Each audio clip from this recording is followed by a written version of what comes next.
Palavra da Verdade, com Hernandes Dias Lopes. Louvado seja Deus pelo privilégio de mais uma vez partilhar com você a preciosa palavra de Deus. Eu quero ser bastante breve na minha fala com você hoje e eu quero considerar dois textos da Bíblia.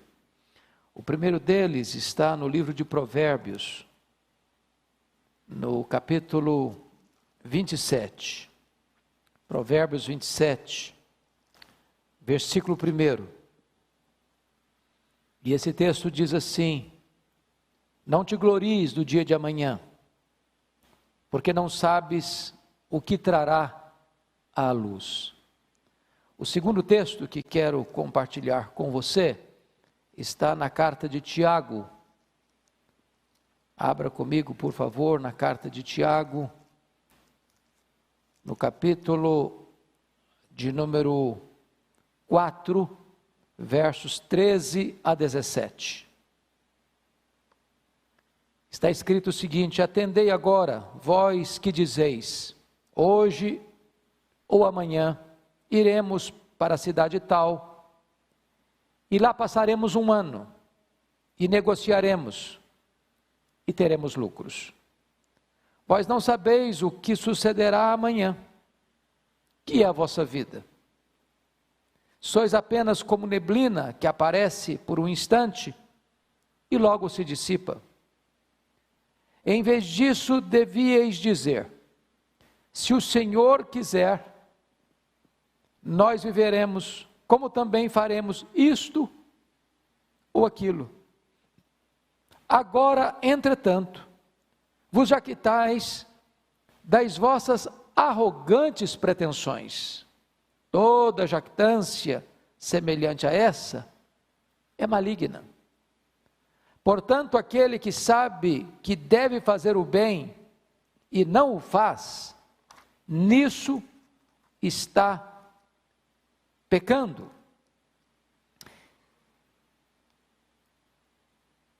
Eu estou absolutamente seguro de uma coisa: você e eu, quando começamos o ano, fizemos o nosso planejamento para este ano.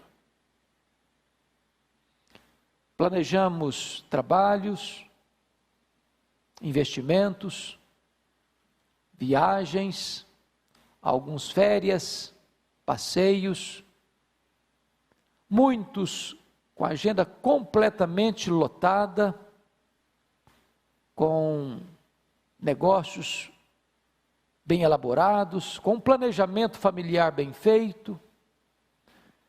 Porém, de repente surge uma crise, uma pandemia, que abala a saúde pública e traz um terremoto na vida econômica do Brasil e do mundo. E todos os nossos planos estão necessariamente necessitados de serem reprogramados, repaginados, refeitos. Viagens canceladas, congressos e conferências cancelados ou adiados, viagens internacionais canceladas ou adiadas. Certamente, essa pandemia retrata que nós todos somos absolutamente vulneráveis e dependentes. Por isso o texto diz: não te glories do dia de amanhã. Você e eu não administramos o amanhã. Você e eu não temos as rédeas do amanhã nas nossas mãos. O amanhã não nos pertence. Por isso o texto diz: não te glories do dia de amanhã, porque não sabes o que trará a luz. Pense comigo que nós não tivemos nenhum prognóstico, nenhum profeta, nenhum pregador, nenhum estudioso, nenhum historiador, afirmando que em 2020 teríamos uma pandemia que botaria as nações de cócoras, diante de um vírus que já ceifou mais de 150 mil pessoas em todo o mundo. Você e eu não sabemos o que vem amanhã, porque somos vulneráveis, não somos autossuficientes, somos absolutamente dependentes de Deus. O que é curioso é que nós temos no mundo um grande tripé que sustenta a esperança humana. O primeiro deles é o poder econômico. O homem confia às vezes no dinheiro que tem, achando que o fato dele ter dinheiro vai resolver o seu problema, vai atendê-lo na hora da sua necessidade, vai socorrê-lo na hora da sua aflição. Há poucos dias li um relato dramático da filha de um dos homens mais ricos da nossa geração, que morreu contaminado por esse vírus. Ela dizia que o que foi curioso é que seu pai, que tinha tanto dinheiro, morreu por aquilo que é gratuito para todo mundo: a falta do ar para respirar. O dinheiro não tem a solução imediata e eficaz para os grandes dramas da vida. O segundo tripé é a ciência. Alguns acham que a ciência é a verdadeira luz, que vinda ao mundo vai iluminar todos os homens. Alguns acreditam que a ciência é o grande alicerce que vai dar fundamentação à humanidade. E a ciência, com todo o seu avanço, com todas as suas conquistas, com todas as suas descobertas e com todos os benefícios que trouxeram e hão de trazer à humanidade, não puderam resolver de pronto e eficazmente a grande crise que assola o mundo. O terceiro tripé é o poder político. As grandes nações, as ricas nações, as poderosas nações, com os seus comandantes, presidentes, ministros, reis, que governam com tanta força, com tanto poder, com tanto militarismo, com tantas armas bélicas, com tanto poder de decisão e de ação, também não puderam resolver este problema que assola a humanidade. Sabem por quê? Porque o homem é vulnerável, dependente e não autossuficiente. É por isso que esse texto de Provérbios 27:1 e o texto de Tiago 4:13-17 é tão oportuno para a nossa reflexão nessa conjuntura. E eu gostaria que você começasse a observar comigo que nós corremos à luz do que o texto diz de Tiago, e eu peço que você esteja com o texto aberto em Tiago,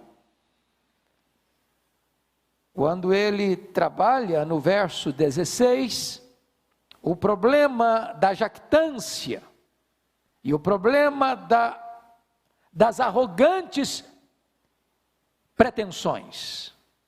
Nós erramos quanto a isso, e erramos em dois aspectos: no falso entendimento de quem somos nós, e no falso entendimento das nossas ambições. Porque às vezes julgamos que a vida está em nossas mãos e que o tempo está a nosso favor. Achamos que nós estamos no controle. Nós vivemos numa geração humanista. Nós vivemos numa geração que põe o homem no centro, que idolatra o homem. Esta é o antropocentrismo idolátrico, onde o homem se vê no centro do universo e tudo gira em torno dele, por ele e para ele, e ele é o grande supremo comandante, e basta o arauto de um vírus que você não pode ver a olho nu para botar todos esses valores por água abaixo.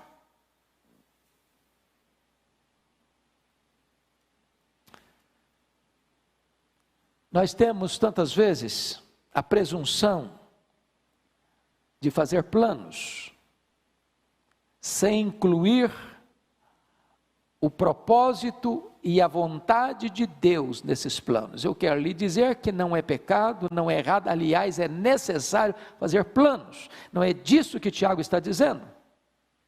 O que Tiago está aqui denunciando, e nós precisamos refletir sobre isso nessa hora, não é fazer planos. É fazer planos sem incluir a vontade boa, agradável e perfeita vontade de Deus. É fazer planos sem Deus. É achar que você é o timoneiro da sua alma, que você é capitão das suas decisões, que você é quem tem as rédeas nas mãos, que você faz, que você viaja, que você compra, que você vende, que você tem lucros, que você vai e permanece tanto tempo aqui, ali, acolá, de acordo com o seu querer e com a sua vontade, pois a sua vida e o seu tempo não estão nas suas mãos, estão nas mãos de Deus. Então, veja comigo que nós podemos ter à luz do versículo 16, uma pretensão em 3 áreas. A pretensão do tempo, hoje ou amanhã. Veja comigo, versículo 13, hoje ou amanhã. Essa é a pretensão do tempo. Tanto hoje quanto amanhã, a pessoa pensa que está na mão dele. Amanhã eu vou fazer isso, amanhã eu vou viajar, amanhã eu vou comprar, amanhã eu vou vender, amanhã eu vou ter lucro. Calma. Ponha Deus nisso, porque você nem sabe se estará vivo amanhã. A sua vida não lhe pertence, você não administra o seu futuro. Segundo, pretensão com respeito às escolhas. Passaremos. Essa é a questão da decisão. Eu vou fazer essa escolha. É o que o texto diz, nós iremos para a cidade tal, e nós passaremos lá 1 ano, nós temos um plano, nós temos um projeto, nós temos todo um estudo de caso, onde nós vamos fazer, conforme o nosso querer, conforme a nossa vontade, porque nós tomamos decisões, e realizamos as nossas ações, e somos soberanos nisso. Essa é a vã pretensão, que Tiago chama de pretensão arrogante, e ele chama de jactância maligna, porque exclui Deus, mas também as pretensões, elas podem tocar na área das habilidades. Veja você, no versículo 13 ainda, diz que nós negociaremos e nós teremos lucros. É o homem que toma a decisão, é o homem que acha que vai acontecer, vai fazer, vai ter resultado, vai ter lucro, porque ele quem planejou isso. E veja você, que o arauto chamado Covid-19 é suficientemente forte para colocar todas essas arrogantes pretensões e jactâncias malignas ao chão,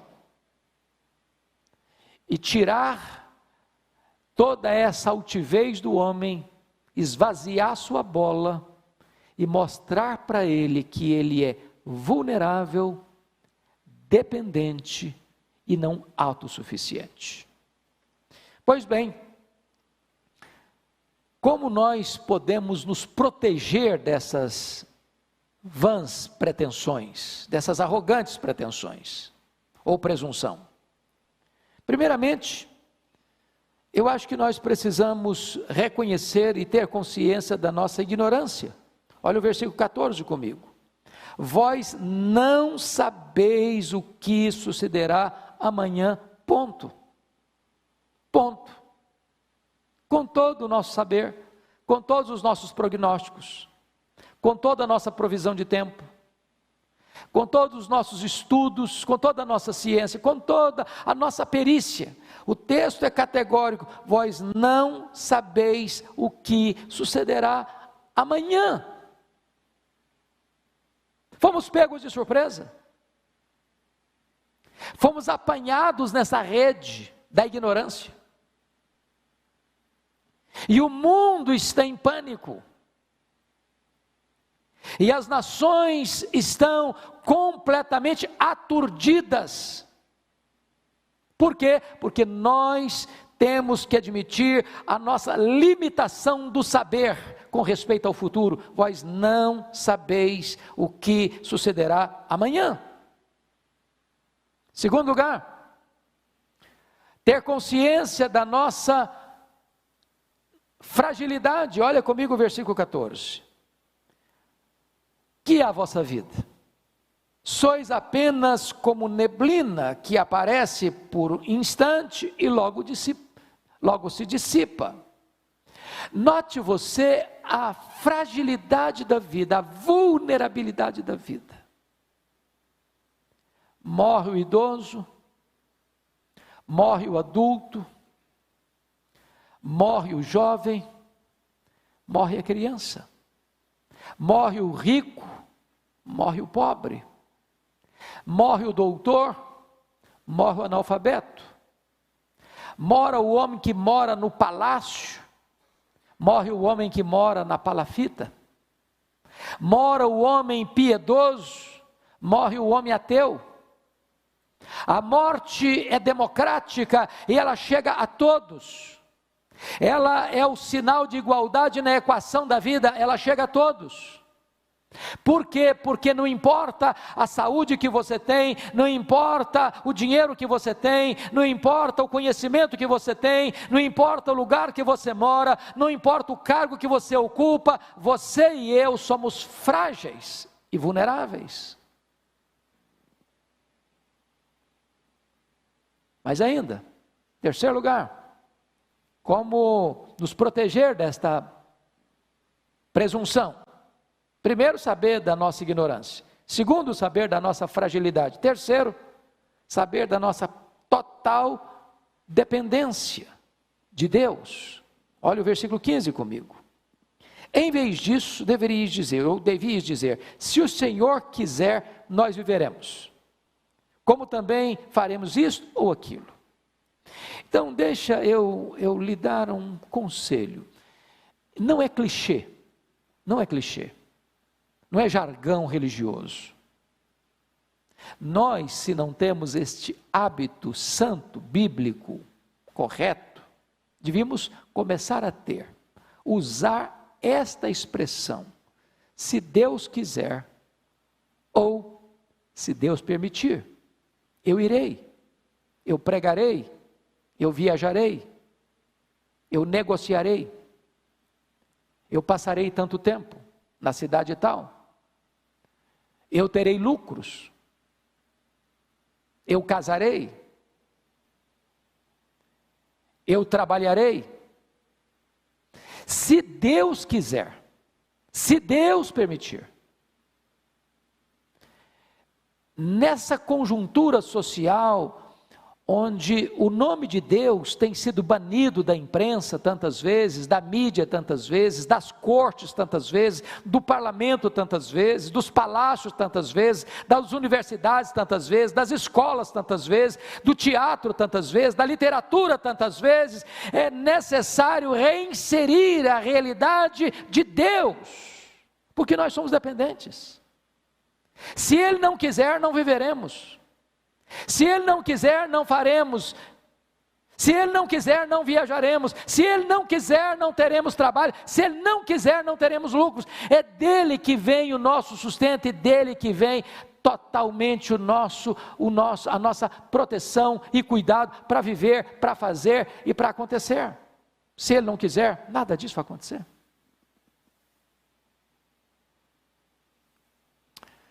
Veja você,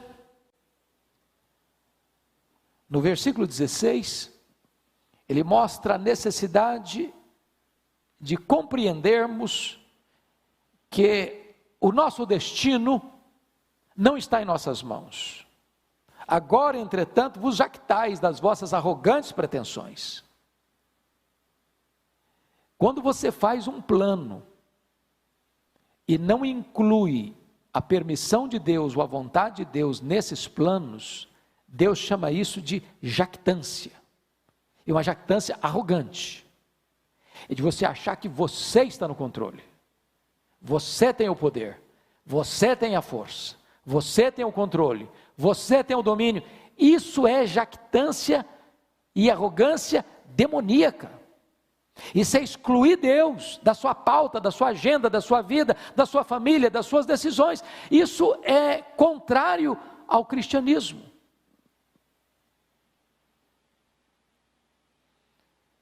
Mas veja você, que no verso 17, ele estabelece algo interessante. Portanto, aquele que sabe que deve fazer o bem e não o faz, nisso está pecando. Diante da vulnerabilidade da vida, diante da brevidade da vida, porque a Bíblia compara aqui a nossa vida de uma maneira interessantíssima, como neblina. E você às vezes está andando por uma estrada e tem uma neblina de manhãzinha, daqui a pouquinho o sol brota, e a luz do sol chega, e o calor chega, e a neblina se dissipa, e ela vai embora. A Bíblia compara a nossa vida como um corredor veloz, como a agulha de um tecelão, ou como um breve pensamento, ou como uma flor que viceja, floresce, depois murcha e seca. A Bíblia compara a nossa vida como um corredor veloz. Então, diante desse fato de que você e eu somos vulneráveis, diante desse fato que você e eu não temos capacidade de tomar decisões e levá-las a cabo por nós mesmos, nós deveríamos viver a vida com mais antenas ligadas a quem está perto de nós. E se alguém chegar precisando de socorro, de ajuda, de uma mão estendida, não deixa para depois. Mesmo sabendo que você deva fazer o bem, não deixa para amanhã. Então o que o texto está dizendo é o seguinte: aproveite as oportunidades, viva cada dia. Todo dia viva na dependência de Deus, todo dia é dia de fazer o bem, todo dia é dia de investir no próximo, todo dia é dia de investir no reino, todo dia é dia de você pensar além de você mesmo, também no outro.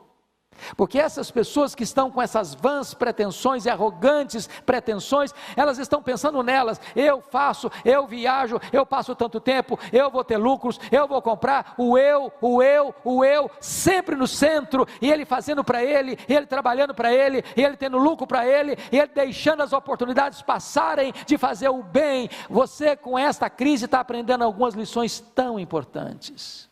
Primeiro, você e eu precisamos de muito menos para viver, muito menos do que você imagina. Você pode aprender a viver uma vida mais modesta, para ter mais condições de socorrer o necessitado à sua porta, de você não deixar de fazer o bem, porque tudo que Deus bota na sua mão, não é apenas para você comer todas as sementes, você precisa semear também essas outras sementes, lançar o seu pão sobre as águas. E na medida que você vai fazendo o bem, Deus vai multiplicando a sua sementeira, para que mais outras pessoas possam ser alcançadas. Então eu quero concluir. E ao concluir, eu quero dizer a você duas coisas. Primeiro, o perigo que é desobedecer à vontade de Deus quando você já a conhece. Esse é o alerta do último versículo, versículo 17. Portanto, aquele que sabe que deve fazer o bem e não o faz, nisso está pecando. A omissão é um grave pecado. Ele não está falando de alguém que desconhece a vontade de Deus. Ele está falando para alguém que conhece a vontade de Deus, e mesmo conhecendo-a, não a obedece. Mesmo sabendo que precisa fazer o bem, porque fazer o bem é a expressa vontade de Deus, ele deixa de fazer o bem, e nisso, nessa omissão criminosa, ele está pecando. Segundo ponto, preste atenção comigo, é a obediência à vontade de Deus, o versículo 15. No verso 15 diz: em vez disso, devíeis dizer, se o Senhor quiser, nós não só viveremos, como também faremos isto ou aquilo. Se Deus quiser, nós passaremos por essa crise. Se Deus quiser, o Brasil se recupera economicamente. Se Deus quiser, os nossos empresários não vão quebrar e vão se recuperar.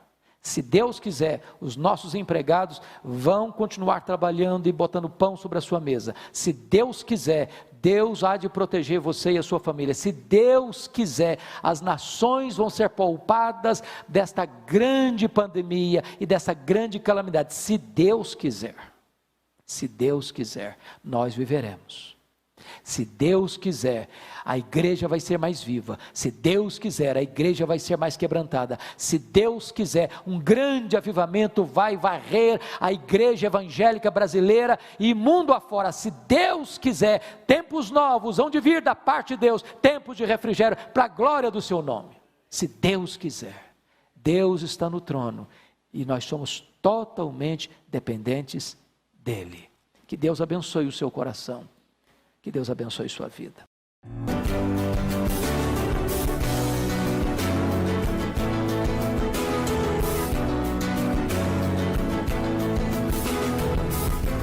Palavra da Verdade, com Hernandes Dias Lopes.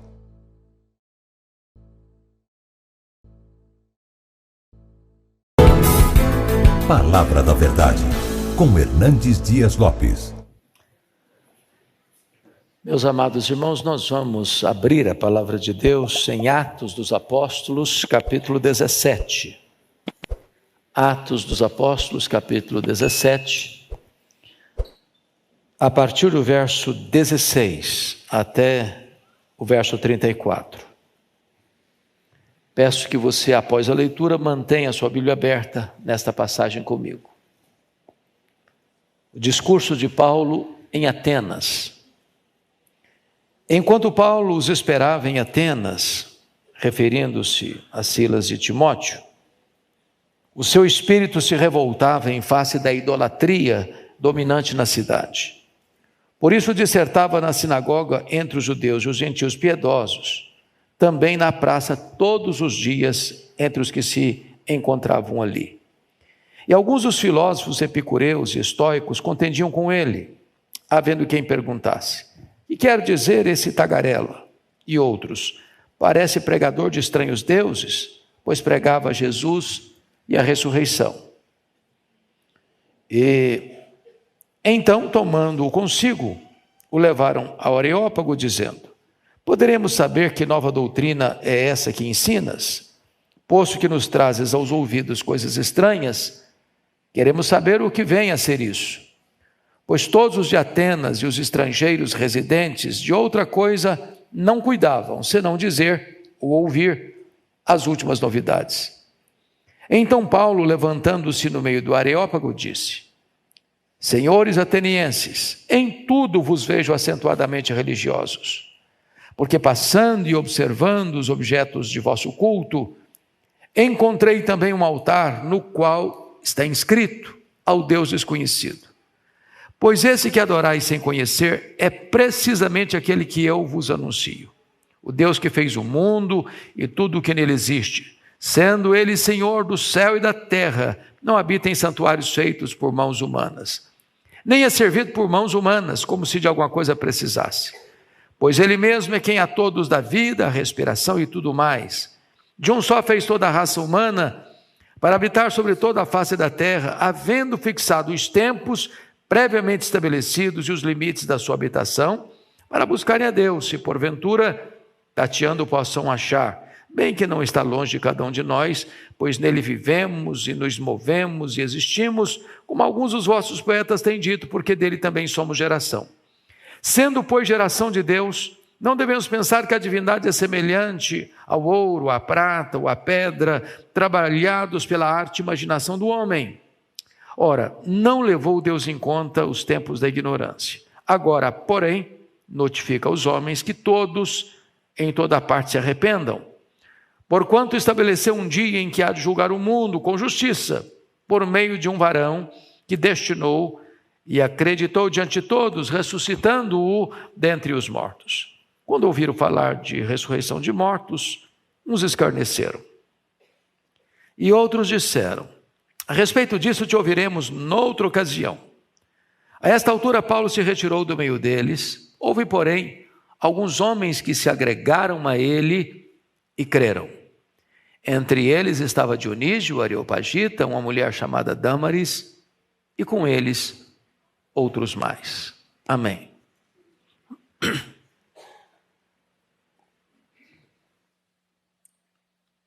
Hoje eu quero adotar um método distinto, diferente. Vou adotar o chamado método Lectio Continua, que é analisar o texto sem uma estrutura homilética, mas caminhando com o texto na medida em que ele está sendo escrito. O apóstolo Paulo está aqui no meio da sua segunda viagem missionária. Ele já tinha passado por uma cidade que era uma colônia romana, Filipos, já tinha passado também por Tessalônica, que era a grande capital da província da Macedônia, terra de Alexandre o Grande. Já tinha também passado por Bereia, e em todas essas cidades enfrentando muitas dificuldades, perseguição, sendo escorraçado, expulso, enxotado. E ele chega então em Atenas como que corrido, às pressas, por fugir, sair de Bereia, deixando para trás até mesmo seus colegas de equipe missionária, Timóteo e Silas, e chega agora nessa cidade que é a capital intelectual do mundo. É a terra dos grandes luminares da filosofia, a terra de Péricles, de Sócrates, de Platão, de Aristóteles, a terra dos luminares do pensamento humano, dos homens que encheram bibliotecas com a sua erudição. E diz o texto que ele chega nessa cidade, que é uma cidade extremamente culta e ao mesmo tempo extremamente idólatra. Para vocês terem uma ideia, na época que Paulo esteve aqui, segundo Plínio, havia mais de 30 mil estátuas dedicadas aos deuses em Atenas. Isso levou Suetônio a afirmar que para cada pórtico, para cada casa, havia um altar a uma divindade diferente. Era uma floresta de ídolos. Era uma cidade aspergida pela cultura humana e ao mesmo tempo entregue à mais densa ignorância e cegueira espiritual. Isso retrata que QI elevado, capacidade intelectual avançada, cursos de mestrado, doutorado, pós-doutorado, não abre o campo da visão espiritual. É possível que você tenha uma pessoa extremamente culta e ao mesmo tempo rendida à mais tosca ignorância espiritual. Isso aconteceu em Atenas. Isso levou Diógenes a satirizar com Atenas, saindo certa feita, meio-dia, sol a pino, com a lanterna acesa na mão, procurando atentamente alguma coisa, e quando alguém o aborda e disse: o que você procura, Diógenes? Ele respondeu: eu procuro um homem, porque nessa terra só tem deuses. Era uma terra de muitos deuses. E é aqui que Paulo chega, e agora eu peço que você acompanhe comigo o raciocínio. Então, ele vai nos informar, no versículo 16, que enquanto Paulo os esperava em Atenas, ele está se referindo, conforme o verso 15, a Silas e Timóteo que tinham ficado para trás. O seu espírito se revoltava em face da idolatria dominante na cidade. Então, note você que Paulo não é um turista. Paulo não chega em Atenas como se hoje fosse com um telefone na mão, tirando foto, admirando os monumentos, que beleza, que arquitetura, lá está o Partenon, tão belo, tão extraordinário, tantos templos dedicados a tantos deuses. Não, o espírito dele se revolta. Aquilo que entristece a Deus, entristece a Paulo. Aquilo que afronta a Deus, afronta o espírito de Paulo.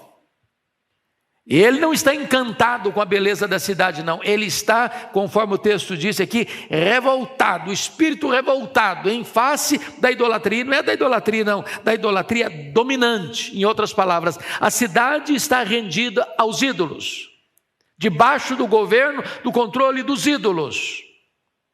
Agora, não adianta ficar só revoltado, não. Ele toma uma decisão, ele faz algo por causa disso. Por isso o verso 17 diz, por isso, em consequência disso, ele fazia o quê? Dissertava na sinagoga entre os judeus e os gentios piedosos. Paulo tinha uma estratégia, chegava numa cidade, se tinha uma sinagoga, é para lá que ele ia em primeiro lugar. Por quê? Porque lá na sinagoga tinha quem? Judeus. Tinha mais quem? Gentios, prosélitos, chama de pessoas piedosas, convertidas ao judaísmo. E por que ele ia para lá? Porque essas pessoas já acreditavam no Antigo Testamento. Qual era o papel dele na sinagoga? Era provar para eles, dissertar, argumentar com eles, que este Jesus que ele está anunciando é o Messias. Então esse era o ponto dele. Mas não apenas ele ia para a sinagoga, conforme o texto nos diz, mas ele também, versículo 17, todos os dias ele estava na praça, entre os que se encontravam ali. Entendamos, praça para os gregos não é praça como nós temos hoje, com jardins, com bancos, com árvores, não. Praça era a ágora dos gregos, e a ágora dos gregos era o local onde as pessoas expunham as suas ideias, onde os filósofos discutiam a sua cosmovisão, onde as pessoas olhavam para os grandes oradores gregos e não, eu sou partidário do orador A, eu sou partidário do orador B, onde as pessoas definiam a sua cosmovisão e seguiam uma filosofia de vida. Então, notem o verso 18. E alguns dos filósofos, que estavam certamente na praça, epicureus e estoicos, contendiam com ele. A pergunta é, quem são esses pensadores? Primeiramente, olhe comigo os epicureus. O que eles pensavam? Os epicureus tinham uma filosofia de vida, que era o seguinte: o prazer é a razão da vida. Eu vivo para o prazer. Não tem amanhã, não tem acerto de conta, não tem eternidade, não tem juízo final. A vida é só o pequeno percurso do berço à sepultura. Então vamos beber todas as taças dos prazeres, vamos curtir a vida. E o lema deles é: comamos e bebamos, porque amanhã morreremos.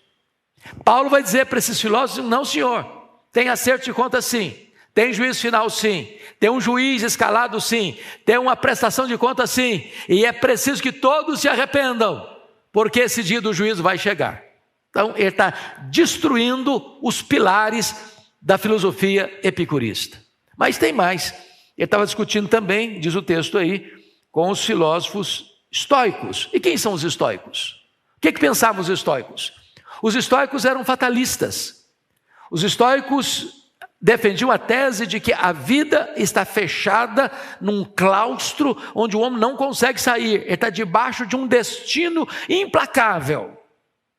É a filosofia da Gabriela Cravo e Canela. Eu nasci assim, eu cresci assim, eu vou morrer assim. Não tem saída, não tem esperança, não tem mudança, não tem jeito. E Paulo diz: não, vocês estão errados. Estão errados. Deus não levou em conta os tempos da ignorância, mas agora notifica a todos os homens em todos os lugares que se arrependam. É possível ter mudança sim.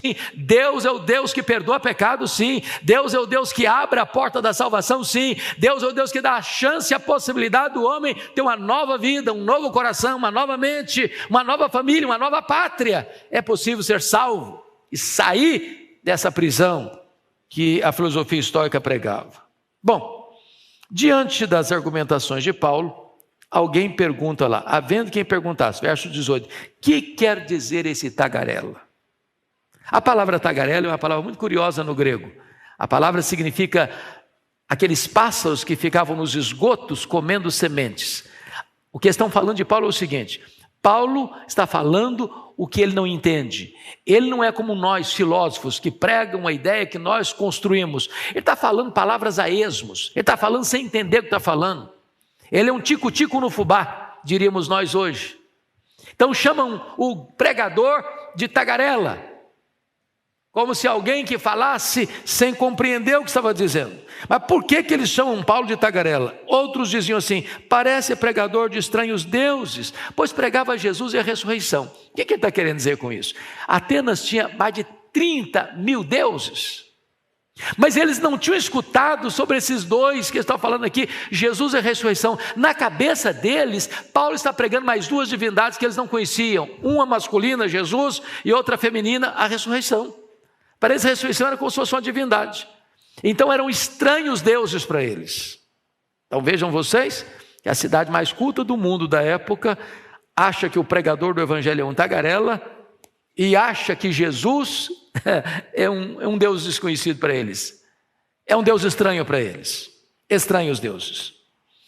Agora, qual a consequência disso? Versículo 19: então tomando consigo levaram ao Areópago, dizendo: poderemos saber que nova doutrina é essa que ensinas? Preste atenção, na cidade mais culta do mundo, o pregador é um tagarela. Jesus é um Deus estranho. E mais do que isso, para eles isso é uma nova doutrina, é algo completamente estranho. Irmãos, é curioso isso, porque hoje, se você sair pelo mundo afora e perguntar quem é Jesus, as pessoas não conhecem, não sabem a história do cristianismo, não sabem que ele é o Filho de Deus, que ele nasceu, que ele viveu, que ele operou milagres, que ele morreu, que ele ressuscitou, que ele voltou para o céu, que ele está no trono, que ele voltará, que ele é o único nome dado entre os homens pelo qual importa que sejamos salvos, mesmo nos redutos mais cultos do mundo. Então pegam Paulo e levam para o Areópago. O Areópago não é apenas um maciço rochoso na cidade de Atenas, não. Areópago era o supremo tribunal dos gregos, onde ninguém podia ensinar uma nova ideia, uma nova filosofia na cidade, embora tão eclética, sem passar pelo filtro e sem passar pela aprovação desse supremo tribunal dos gregos, que era o Areópago. Então, Paulo é levado para lá para dar explicações. Queremos saber que nova doutrina é essa que ensinas. Eles não conheciam o evangelho, eles não conheciam Jesus. E eles explicam, versículo 20: posto que nos trazes aos ouvidos coisas estranhas. Então o pregador é um tagarela, Jesus é um Deus estranho para eles, é uma nova doutrina. Eles estão querendo saber que coisa estranha é essa, que venha a ser isso. Agora, por favor, bota na tela para mim versículo 21, para toda a igreja ler comigo. Vamos ler juntos o versículo 21, toda a igreja. Pois todos os de Atenas e os estrangeiros residentes de outra coisa não cuidavam, senão dizer ou ouvir as últimas novidades. Meus irmãos, isso é para mim muito impactante. Porque Paulo está numa grande metrópole, ele acaba de chegar na cidade, ele percorre a cidade, ele vai para a sinagoga, ele vai para a praça, todo dia está discutindo com os filósofos, e de repente o impacto é tamanho que todos os de Atenas, mas não só os moradores residentes de Atenas não, também os estrangeiros residentes, ou seja, era uma cidade universitária. Devia ter grandes núcleos de estudantes estudando em Atenas, grandes estudiosos estavam lá em Atenas, e a cidade toda não falava de outra coisa, não ouvia outra coisa, a não ser as últimas novidades que Paulo estava pregando. Já pensou no impacto disso? Hoje nós, se chegarmos numa cidade grande como era Atenas, com todos os recursos da tecnologia, da comunicação, talvez não produzimos impacto, depois de 10 anos estávamos lá. Olha o impacto deste homem nessa cidade. Então Paulo é levado para lá para dar explicações. E o versículo 22 diz: então Paulo, levantando-se no meio do Areópago, disse: senhores atenienses, em tudo vos vejo acentuadamente religiosos. Eu acho que Paulo aqui nos ensina princípios de abordagem e de comunicação.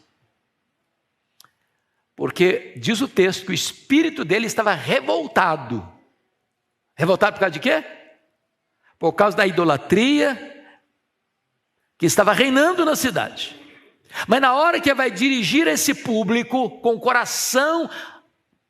completamente convulsionado, ele é extremamente polido, extremamente educado, extremamente estratégico. Ele diz: senhores atenienses, em tudo vos vejo acentuadamente religiosos. O que ele está fazendo? Levantando o moral do pessoal. Se você estudar oratória um pouquinho, você vai ver que isso é uma técnica de oratória. Você vai, por exemplo, num tribunal, um grande orador, primeiro ele coloca a pessoa lá em cima, depois tira a escada. Não é assim? Depois tira a escada. Senhores atenienses, eu poderia dizer: senhores atenienses, sois ignorantes. Pronto, perdeu o auditório. Senhores atenienses, percebo que estáis completamente perdidos, escravos dos ídolos. Perdido, perdeu o auditório. Eu nunca esqueço de um fato, pastor Ival, muito curioso. Eu tinha um querido membro da igreja, na congregação que eu trabalhei como seminarista, e ele gostava de fazer visita comigo. Mas eu passava muito constrangimento com ele. Porque ele chegava numa casa, servisse uma imagem. Você sabia que esse negócio é do diabo? E quase que eu tinha que sair corrido da casa, porque a pessoa falou: então vai embora daqui, ué. Ou seja, não é uma boa abordagem, é? Não é uma boa abordagem. Então Paulo é estratégico. Em tudo vos vejo acentuadamente religiosos. Agora preste atenção no que ele vai dizer. Versículo 23. Porque passando e observando os objetos do vosso culto. Para um pouquinho aqui. Paulo não é um turista. Paulo passa e observa. Que tem gente que passa, tira foto, faz um filmezinho e não observa nada. Passa, olha e não aprende nada. Paulo não passa só admirando a arquitetura, passando e observando os objetos do vosso culto. E aí ele diz: encontrei um altar. Tinha mais de 30 mil altares. Eu encontrei um altar. E nesse altar estava escrito: ao Deus desconhecido. Paulo pega o gancho. Nós precisamos aprender a encontrar ganchos, conexões para pregar o evangelho. Essa percepção, essa lucidez espiritual. O que significava o altar ao Deus desconhecido? É porque os atenienses acreditavam que os deuses do Olimpo, os deuses do panteão grego, eram deuses iracundos, vingativos.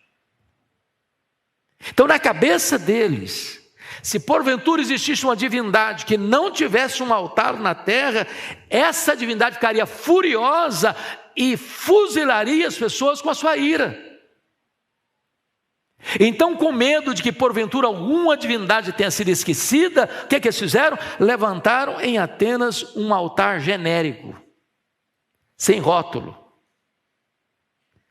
com o seguinte pensamento: se porventura nós esquecemos algum Deus, olhando para esse altar aqui, não vai nos fuzilar com a sua ira.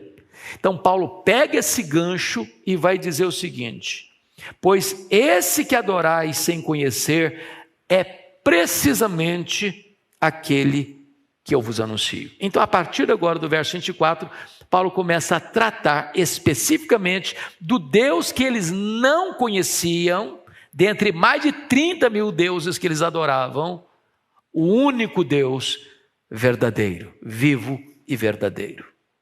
Quem é esse Deus? Veja a definição do verso 24. O Deus que fez o mundo e tudo o que nele existe. Preste atenção nisso. As ideias evolutivas já estavam lá em Atenas como semente. E Paulo não tem nenhum constrangimento de, na capital intelectual do mundo, diríamos nós, que se levantaria em Harvard, se levantaria em São Paulo na USP, para dizer que o mundo não foi uma geração espontânea, o mundo não é produto de uma explosão cósmica, o mundo não é resultado de uma evolução de milhões e milhões de humanos, o mundo foi criado, e tudo que nele existe foi criado, e criado por esse Deus que eles não conheciam. Mas esse Deus não é apenas o Criador. O verso 24 diz: sendo Ele Senhor do céu e da terra. Ou em outras palavras, esse Deus não é uma divindade tribal, esse Deus não é um ídolo forjado pelo homem, esse Deus é o Criador e Ele é o Senhor do céu e da terra, Ele é o Senhor do universo. E tem mais: não habita em santuários feitos por mãos humanas. Bom, aqui ele está desconstruindo toda a ideia de muitos templos e vários altares para que essas divindades sejam adoradas. Deus não cabe em nenhum templo que o homem constrói com as suas mãos. Nem os céus dos céus pode contê-lo. Verso 26, preste atenção aqui. Verso 26, versículo 25 ainda. Nem é servido por mãos humanas como se de alguma coisa precisasse. Então o que está acontecendo aqui? Os deuses pagãos precisavam de que alguém oferecesse a eles sacrifícios. Eles dependiam disso. Por isso levantavam tantos altares para eles. Deus não precisa ser servido. Se você adorar a Deus, Ele é Deus. Se você não adorar a Deus, Ele é Deus do mesmo jeito. Ele não depende de você adorá-lo para ele ser Deus, não. Ele é Deus. Ele não é servido pelo seu culto, pelo seu sacrifício, pela sua oferta. Ele é Deus. Aliás, Ele não é servido não. Versículo 25 diz: pois Ele mesmo é quem a todos dá vida, respiração e tudo mais. Ou seja, Deus não depende de você.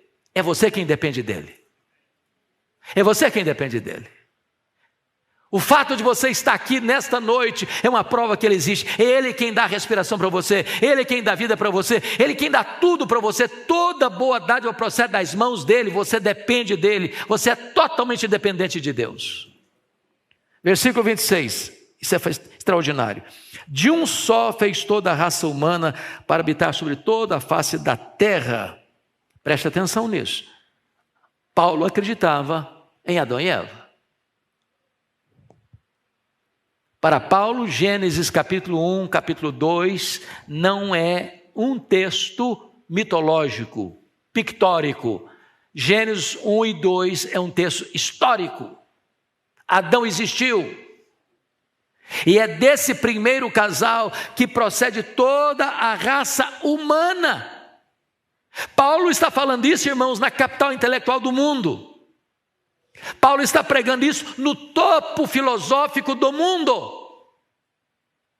Notem comigo, quando ele diz assim, no verso 26, havendo fixado os tempos previamente estabelecidos e os limites da sua votação. Está dizendo o seguinte: o pai da história não é Heródoto, o pai da história é Deus. Quem tem o controle de tudo da história é o próprio Deus. Paulo está aqui no seu discurso desbancando, desconstruindo, desidratando toda a filosofia grega. Ao mesmo tempo que fincando a bandeira do Evangelho no topo filosófico do mundo. E ele vai dizer, para buscarem a Deus, porventura está tendo, posso achar bem que não está longe de cada um de nós. Esse Deus não é um Deus conforme os deístas pensavam, distante, que não se envolve, não. Ele está tão perto de você, a ponto do verso 28 dizer, pois nele vivemos, nos movemos e existimos, porque dele somos geração.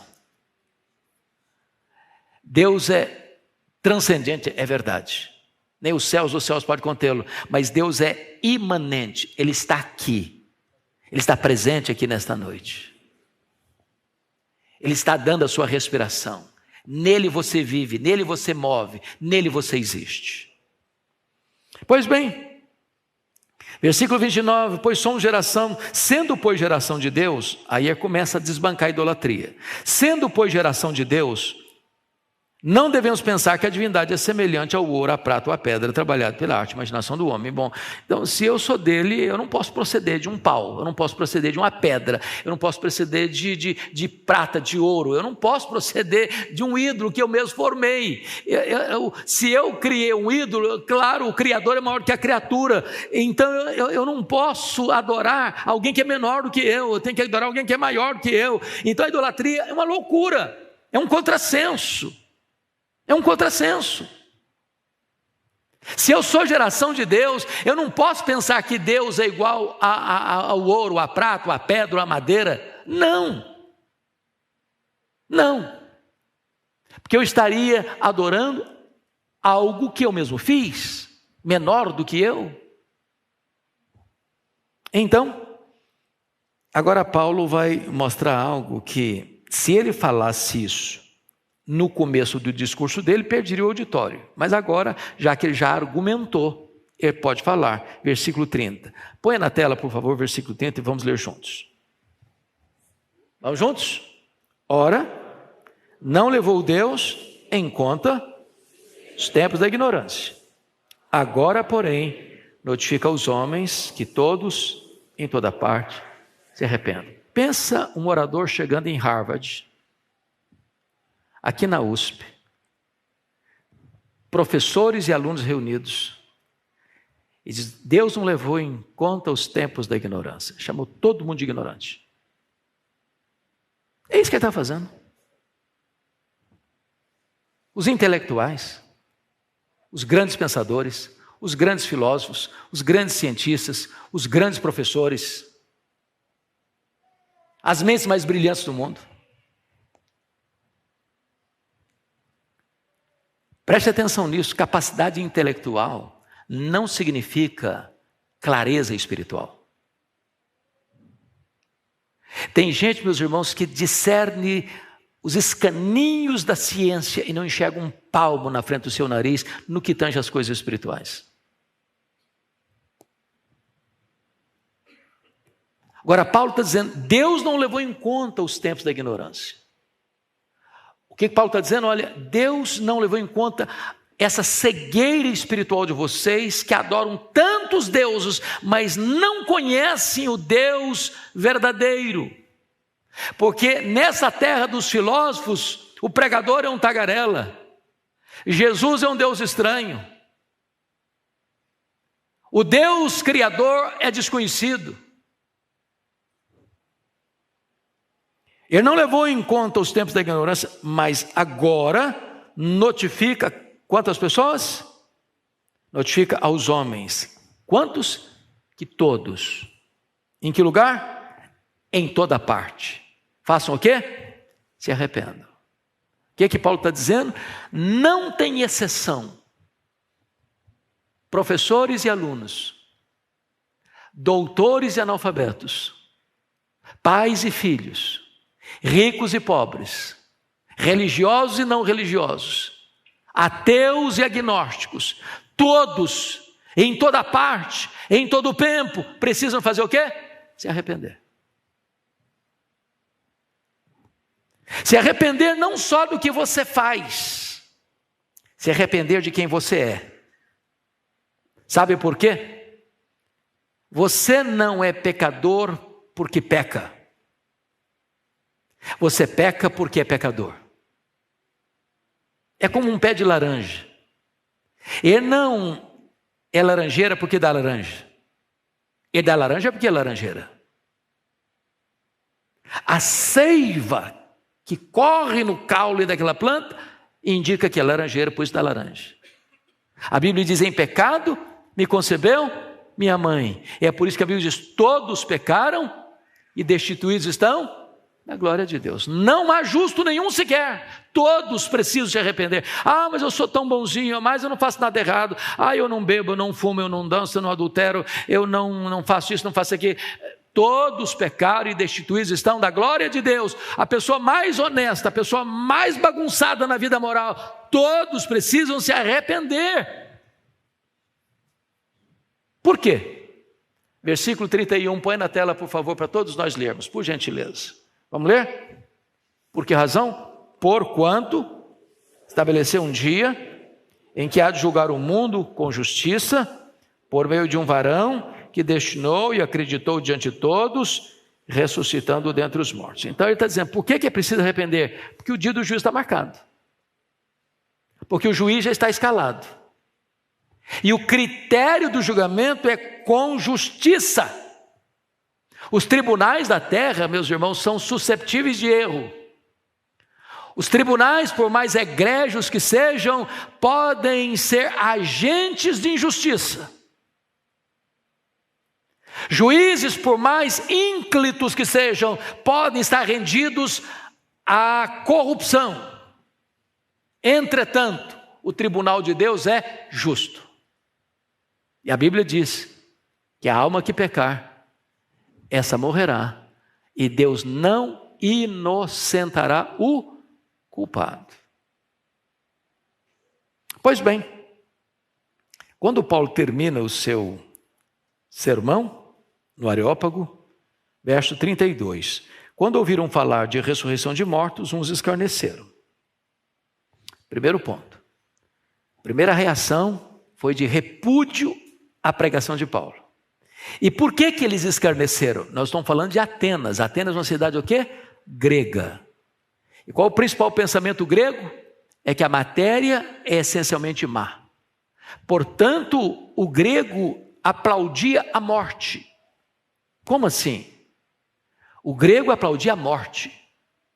Porque para o grego, o corpo que é físico, material, era essencialmente mau. A alma que é imaterial é essencialmente boa. Então, para o grego, morrer é a alma se libertar da prisão do corpo, que é mau. Então, os gregos achavam que falar de ressurreição era um contrassenso. Então, é por isso que está escrito, quando ouviram falar de ressurreição, uns escarneceram, falaram, nós não acreditamos nesse negócio. Preste atenção que quando a filosofia determina a teologia, ela pode levar o homem para o buraco. É por isso que nós temos que ter cuidado com as ideologias e com as filosofias, porque elas carregam dentro delas um sistema de valores que pode estar na contramão do cristianismo. Versículo 32, outros disseram, a respeito disso te ouviremos noutra ocasião. Agora é outro perigo grave. Agora não estão zombando mais não, agora estão dizendo, até que é legal isso, até que gostamos dessa mensagem, mas agora não dá. Depois vamos pensar nisso, temos outras prioridades. Temos que fazer tanta coisa a mais. Vocês acham que tem esse problema ainda hoje? Estou muito jovem, tenho que curtir a vida. Agora eu casei, tenho que cuidar da minha casa. Agora tenho filhos, tenho que cuidar dos meus filhos. Agora estou velho demais também para cuidar disso. E as pessoas vão dando desculpas, achando que elas estão no controle do seu tempo. Não estão. Nenhum de nós tem um controle do futuro. Eu não sei, você também não, se estaremos vivos amanhã. É por isso que a Bíblia diz, se hoje você ouvir a voz de Deus, não endureça o seu coração. Mas a essa altura, diz o texto, 33, Paulo se retirou do meio deles. Mas versículo 34, aparece uma fresta de luz, de esperança. Houve, porém, alguns homens que se agregaram a ele e creram. Não é uma multidão. Alguns. Parece-nos que quanto mais culta uma pessoa, mais fechada para o Evangelho ela é. É por isso que a Bíblia diz que Deus não chamou muitos sábios no conceito deste mundo. Tem muita gente que põe barreira porque ela acha que ela é alguma coisa. Se acha importante demais, se acha culta demais, se valoriza demais. Mas bendito seja Deus, o Evangelho, onde ele é pregado, ele tem resultado. Onde a palavra de Deus é proclamada, frutos vão surgir. Alguns se agregaram a Paulo e creram. O que me dá assim tanta alegria é que o cara que é o responsável pelo Areópago foi o primeiro a se converter, né? O Areopagita se converteu. Aquele cara devia escutar o discurso com muita frequência, muitos discursos. Mas um dia Paulo chegou lá e pregou uma mensagem que ele nunca tinha ouvido, e o coração dele foi transformado. Este evangelho está sendo anunciado aqui nesta noite. E eu não sei quantos de vocês vieram para cá e ainda não tiveram uma verdadeira experiência de conversão, de novo nascimento. Mas o Deus que os atenienses não conheciam é o Deus vivo e verdadeiro, o Criador, o Provedor, o Redentor, o Juiz de vivos e de mortos, o único nome dado entre os homens pelo qual você pode ser salvo. Então, hoje pode ser o dia mais importante da sua vida, o dia da sua salvação. Que Deus nos abençoe. Amém.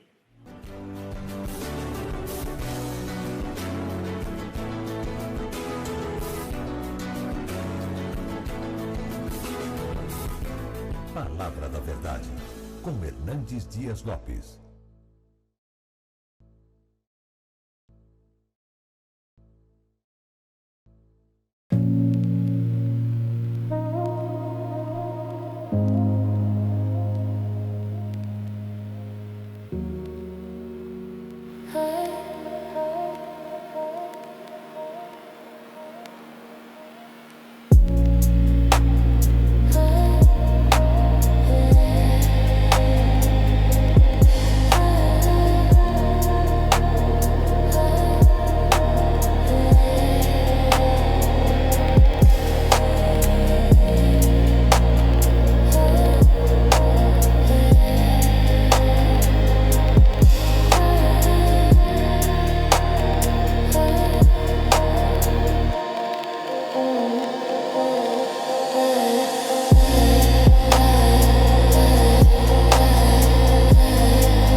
Palavra da Verdade, a exposição bíblica com Hernandes Dias Lopes. Meus amados, então nós vamos abrir a palavra de Deus para o nosso ensino nesta noite. E nós vamos ler Apocalipse capítulo 13, todo o capítulo 13. Apocalipse capítulo 13.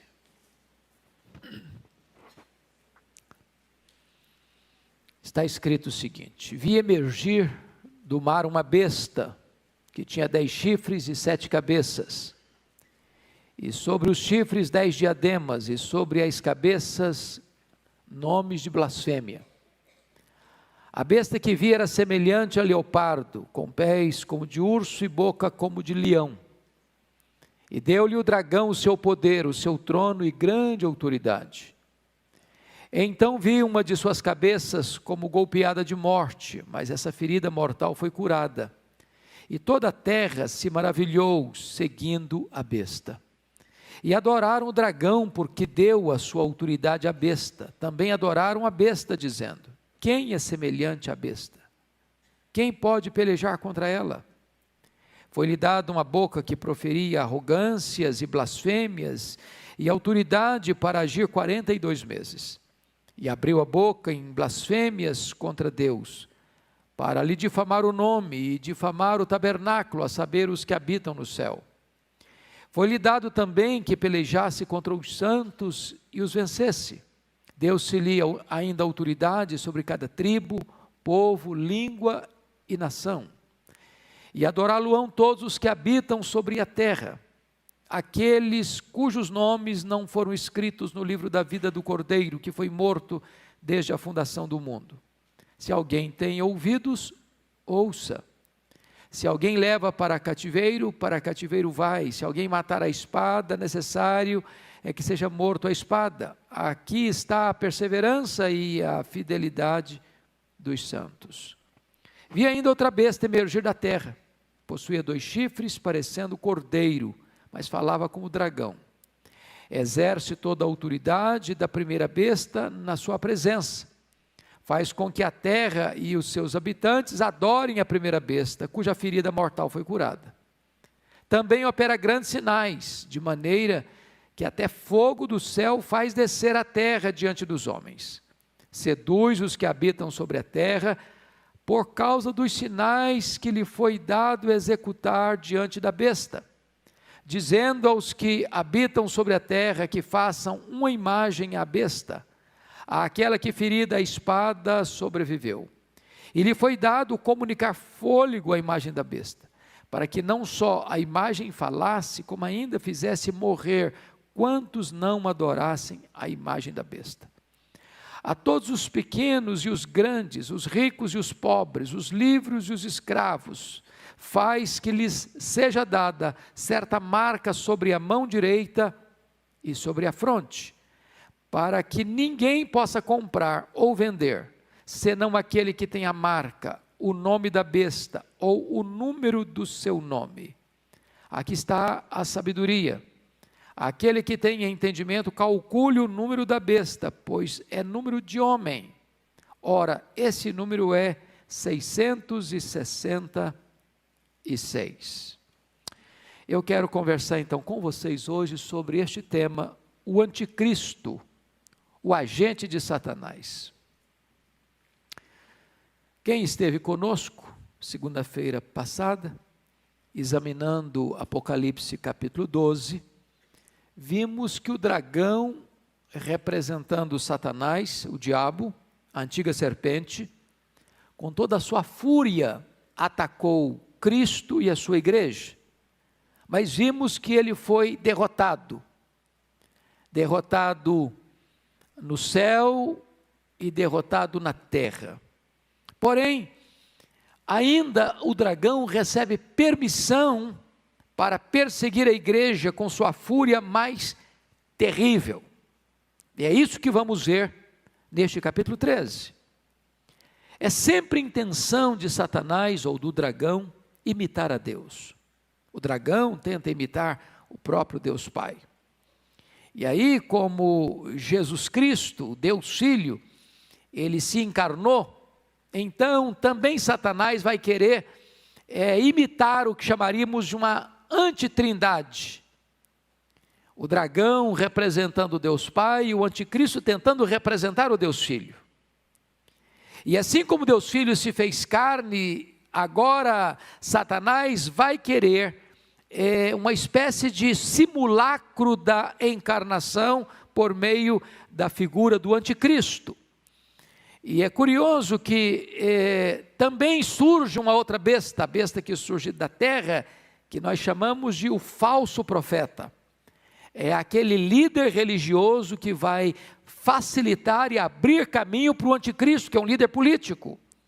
E desta maneira, o falso profeta vai ser uma espécie de simulacro da pessoa do Espírito Santo. Mas como o Senhor tem uma igreja, que é a noiva do Cordeiro, também o diabo vai querer um simulacro, uma imitação. Vai ser a grande Babilônia, chamada a grande meretriz. De tal maneira que vemos aqui a configuração do diabo num imenso esforço de querer imitar o Deus Pai, o Deus Filho, o Deus Espírito Santo, inclusive criando uma falsa igreja, a grande meretriz, a grande Babilônia. Pergunta-se, qual vai ser o tempo da aparição do anticristo? Pois bem, embora o texto que lemos em 2 Tessalonicenses 2,7 nos informe que o mistério da iniquidade já está operando, porque já tem muitos anticristos no mundo, e desde o início foi assim. Mas esses anticristos predecessores estão simplesmente compondo esse mistério da iniquidade e preparando o caminho para este grande líder escatológico que a Bíblia chama de anticristo, ou a besta que surge do mar, ou o iníquo, ou o filho da perdição, ou o homem da desolação, ou o pequeno chifre lá da profecia de Daniel, capítulo 7. Mas quando a Bíblia vai circunstanciar a chegada desse personagem chamado de anticristo, ela nos dá 4 pistas. Primeiro, Paulo diz aqui em 2 Tessalonicenses 2,3, que vai ser no período da apostasia. Sempre houve apostasia.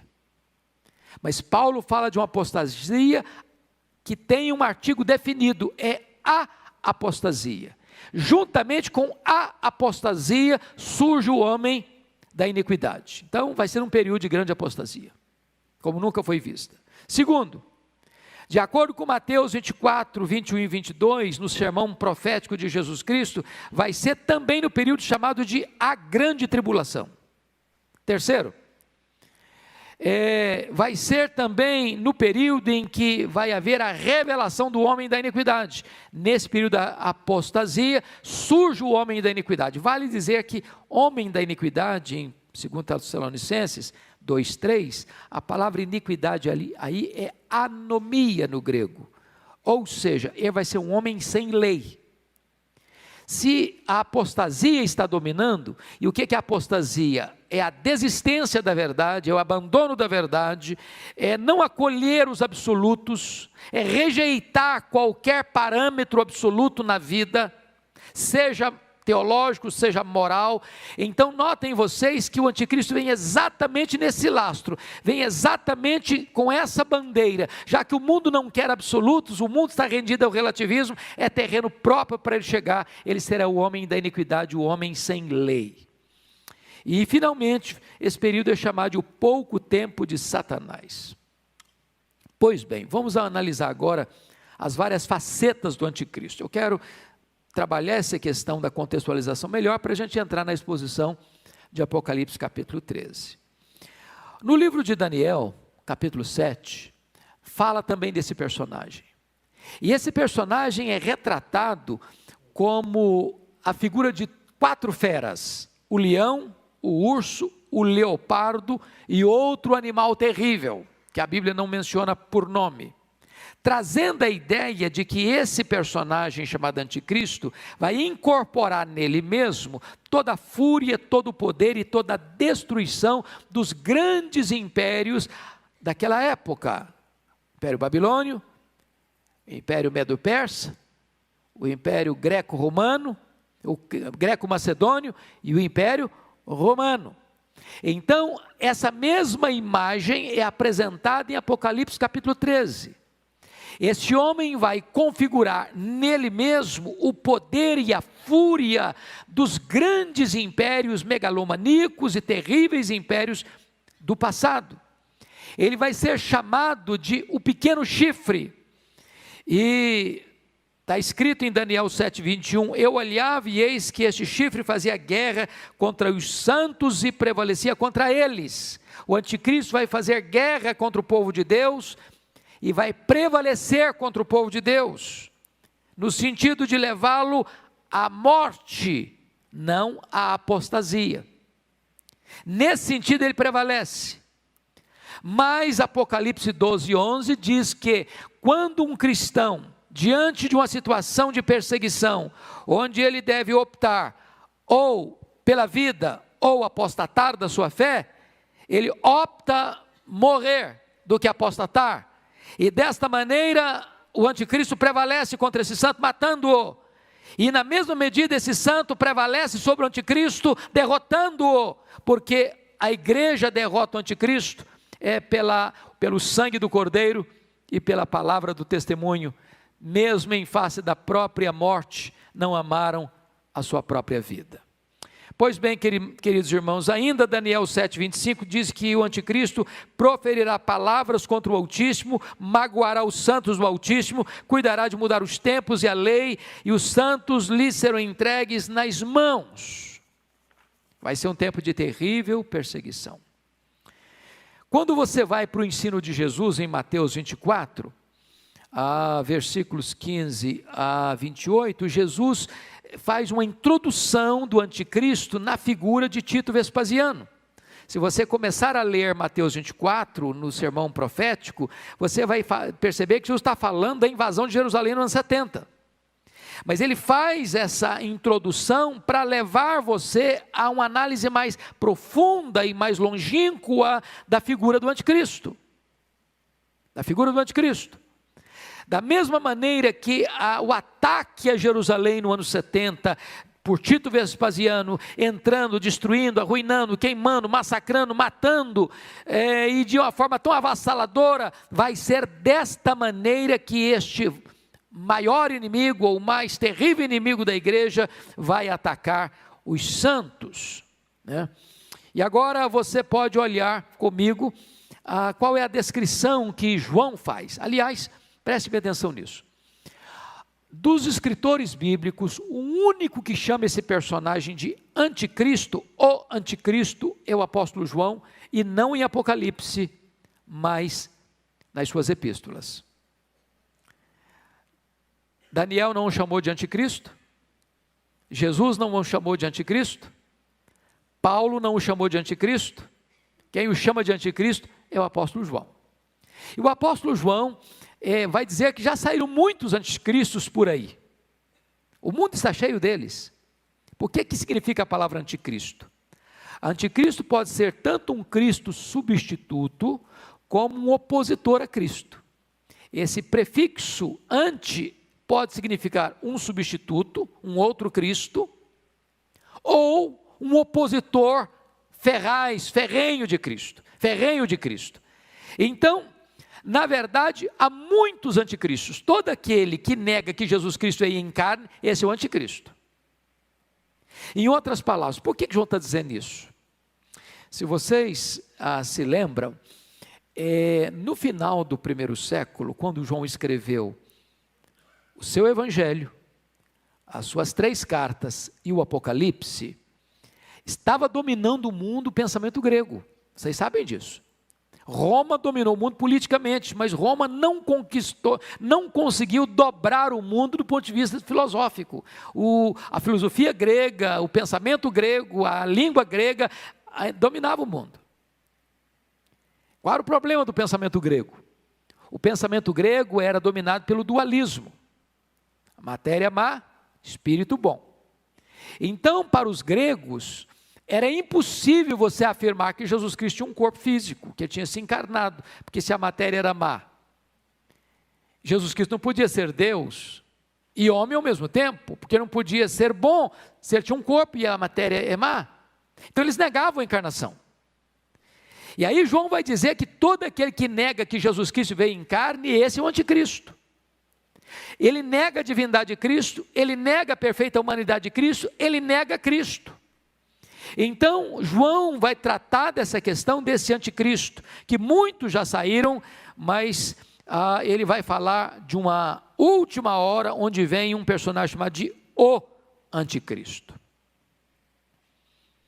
Como é que Paulo chama esse indivíduo? Como é que Paulo descreve esse indivíduo? No texto que nós lemos, Paulo vai dizer que o anticristo surgirá na grande apostasia.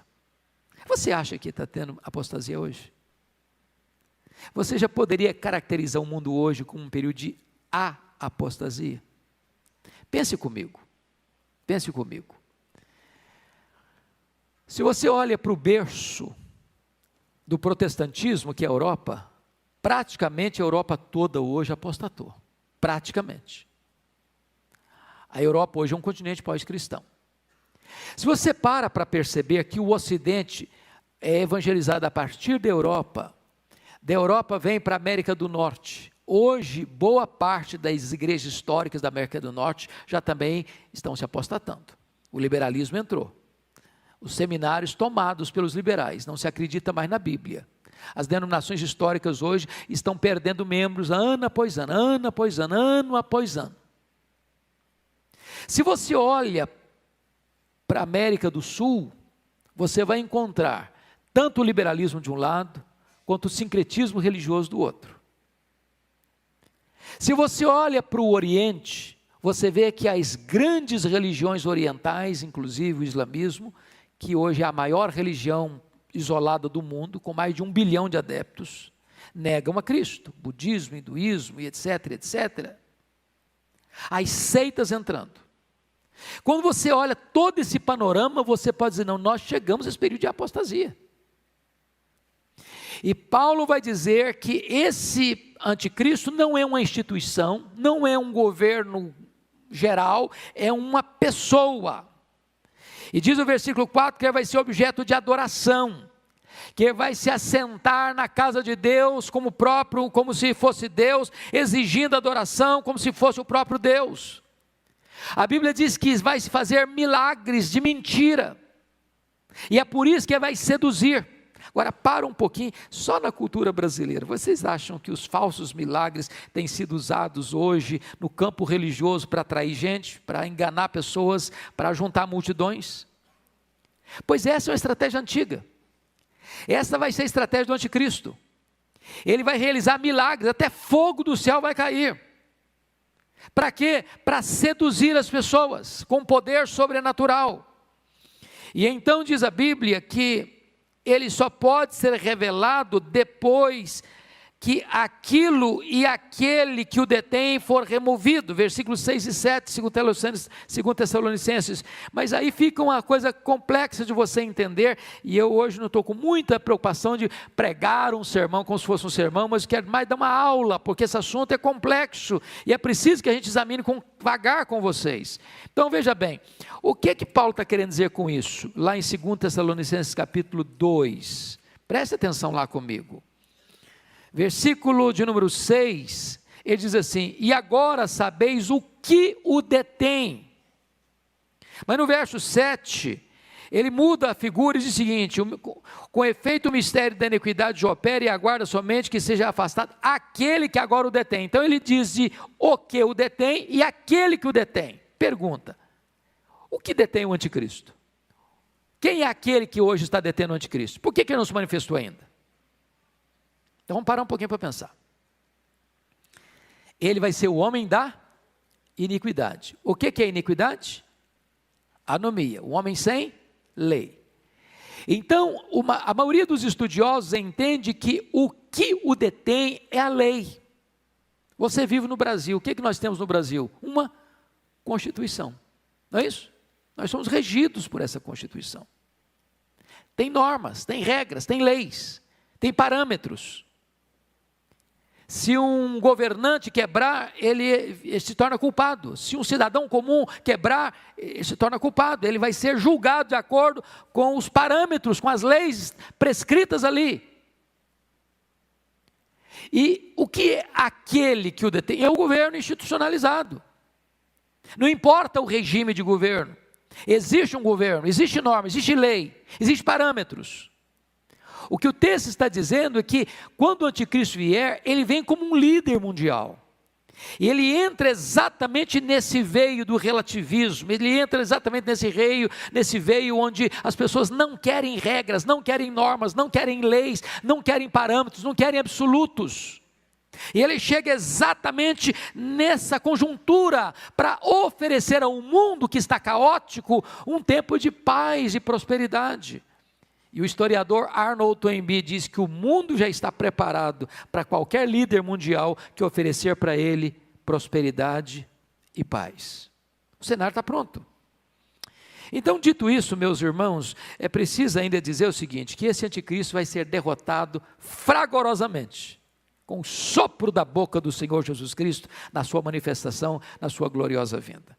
Então, assim como nós estudamos na segunda-feira passada, que o dragão foi derrotado no céu e na terra, também o anticristo será derrotado diretamente pelo Senhor Jesus. Preste atenção, a derrota do anticristo não vai ser pela igreja. Quem vai derrotar o anticristo é o Senhor Jesus. Nós vamos vencê-lo, no sentido de que nós venceremos o dragão pelo sangue do Cordeiro e pela palavra do testemunho, mas ele vai ser liquidado quando Jesus vier na sua glória e vai matá-lo com o sopro da sua boca. E o que vai acontecer? Apocalipse 19:20 diz que ele vai ser lançado no lago do fogo. E diz Apocalipse 20:10 que o diabo, o anticristo e o falso profeta vão ser atormentados nesse lago de fogo de dia e de noite pelos séculos dos séculos.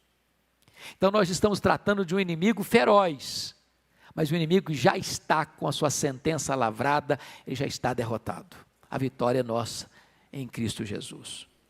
Dito isto, amados irmãos, agora vamos entrar, desculpem dessa longa introdução, vamos entrar em Apocalipse capítulo 13.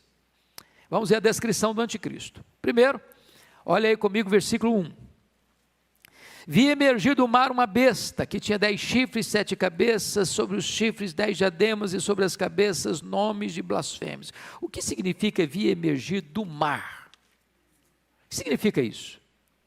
A Bíblia interpreta a Bíblia, então lá em Apocalipse 17:5 está escrito o seguinte, olha aí comigo.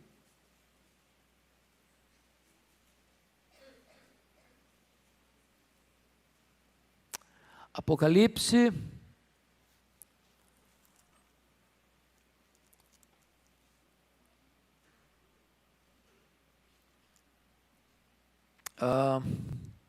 deixa eu ver, é 15, não é 5 não, Apocalipse 17:15, falou-me ainda, as águas que viste, onde a meretriz está assentada, são povos, multidões, nações e línguas. Quando diz que esse anticristo vai ser uma besta que vai emergir do mar, está significando o seguinte, ele vai emergir do caos, da confusão, do burburinho, das tormentas das nações e dos povos. É nessa conjuntura de caos político, de caos econômico, de caos social, de caos moral, de caos religioso, de apostasia, é nessa conjuntura que ele se levanta e que ele se desponta. Então vai ser um momento de convulsões naturais, de acordo com Jesus lá no Sermão do Monte, terremotos, epidemias e fomes. Vai ser um momento de convulsão social, de guerras e rumores de guerras. Surgirá num tempo de profunda inquietação religiosa, ele vai brotar no período da apostasia, e ele vem para quê? Vem para oferecer ao mundo a solução, paz, paz, paz, paz. Então vai ser um líder carismático, ele vai ser um homem de uma capacidade incrível, de realizar prodígios incríveis, de fazer façanhas incríveis, e ele vai atrair gente do mundo inteiro para ficar seduzido pelo seu poder, pela sua força e pela sua capacidade de fazer coisas extraordinárias. Segundo lugar, ele incorpora, olha comigo 13:2 agora, ele incorpora todo o poder, força e crueldade dos grandes impérios do passado. A besta que vi era semelhante a leopardo, com pés como de urso e boca como de leão, e deu-lhe o dragão o seu poder e o seu trono e grande autoridade. Se você para perceber esses animais, são os animais lá de Daniel, capítulo 7. Esses animais representam esses grandes impérios que dominaram o mundo, Babilônia, Medo-Persa, Greco-Macedônia e Roma.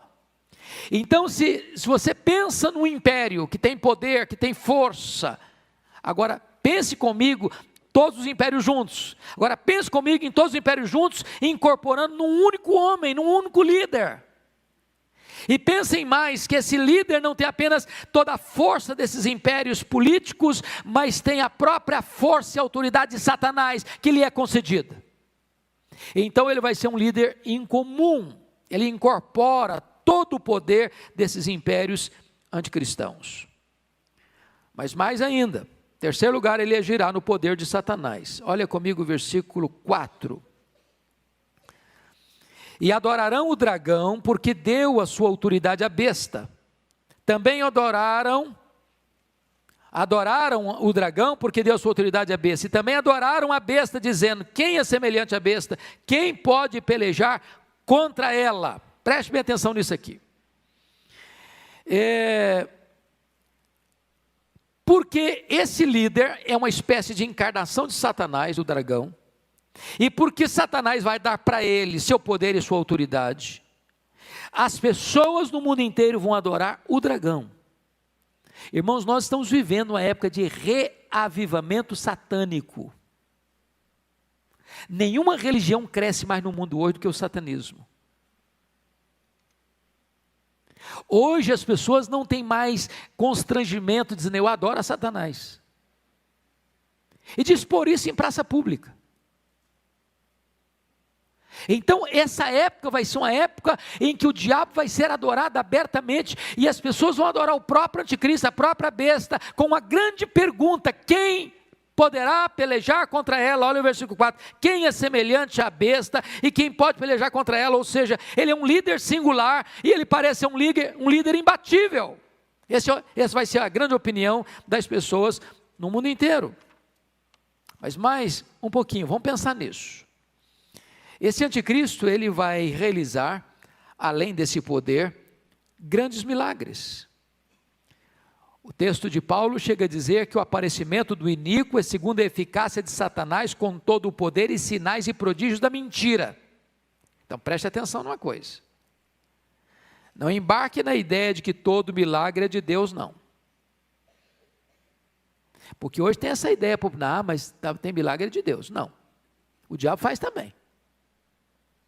O anticristo vai fazer também. Até fogo do céu vai cair. Numa tentativa, num simulacro lá de imitar Elias. Mas são milagres da mentira, com um propósito não de esclarecer, mas de enganar.